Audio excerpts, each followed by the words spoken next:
दूर एक शांत घाटी में रक्षक नाम का एक शक्तिशाली रोबोट रहता था।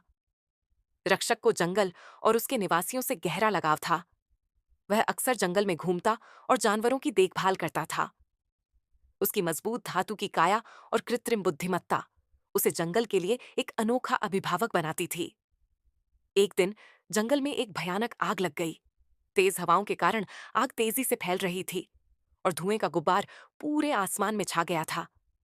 जानवर डरकर इधर-उधर भाग रहे थे, लेकिन कई छोटे और कमजोर जानवर आग की लपटों में गिर गए थे। रक्षक ने तुरंत खतरे को भांपा।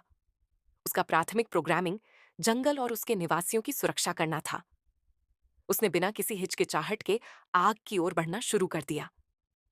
सबसे पहले रक्षक ने अपनी मजबूत पकड़ का इस्तेमाल करके फंसे हुए हिरणों के बच्चों और खरगोशों को आग की सीमा से दूर सुरक्षित स्थानों पर पहुंचाया। उसकी धातु की त्वचा आग की गर्मी को कुछ हद तक सह सकती थी, लेकिन लपटें बहुत तेज थीं। एक जगह रक्षक ने देखा कि एक बूढ़ा कछुआ आग से घिरा हुआ है और धीरे धीरे चल भी नहीं पा रहा है। रक्षक ने बिना सोचे समझे खुद को आग के बीच में डाल दिया और उस कछुए को उठाकर सुरक्षित स्थान पर ले गया। इस प्रक्रिया में उसके बाहरी कवच पर कई जगह जल गया। रक्षक ने उड़ न पाने वाले पक्षियों के घोंसलों को बचाने के लिए जलते हुए पेड़ों पर भी चढ़ा। उसने अपने यांत्रिक हाथों से घोंसलों को उतारा और उन्हें सुरक्षित जमीन पर रखा।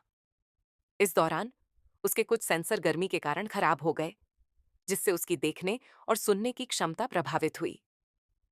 आग की लपटें लगातार बढ़ रही थीं और रक्षक को भी खतरा महसूस हो रहा था, लेकिन उसने एक भी जानवर को अकेला नहीं छोड़ा। उसने एक गुफा में फंसे हुए लोमड़ियों के परिवार को बचाने के लिए चट्टानों को तोड़ा, जिससे उसके एक हाथ का जोड़ ढीला हो गया। अंत में रक्षक ने लगभग सभी फंसे हुए जानवरों को सुरक्षित स्थानों पर पहुंचा दिया था, लेकिन इस बचाव कार्य में उसके शरीर को बहुत नुकसान पहुंचा था। उसकी चाल लड़खड़ा रही थी, उसके कुछ अंग ठीक से काम नहीं कर रहे थे और उसके शरीर से धुआं निकल रहा था। जब आग बुझ गई तो जंगल के सभी बचे हुए जानवर रक्षक के पास इकट्ठा हुए। उन्होंने देखा कि वह बुरी तरह से क्षतिग्रस्त हो गया था। उसकी बहादुरी और निस्वार्थ सेवा ने सभी की जान बचाई थी। रक्षक ने धीमी और कमजोर आवाज में कहा, जंगल सुरक्षित। और फिर उसकी ऊर्जा समाप्त हो गई और वह वहीं गिर गया। जंगल के जानवर उस बहादुर रोबोट को कभी नहीं भूले, जिसने अपनी जान की परवाह किए बिना उनकी रक्षा की थी। उन्होंने उस जगह को पवित्र माना जहां रक्षक गिरा था और हर साल उस दिन उसकी बहादुरी को याद किया जाता था।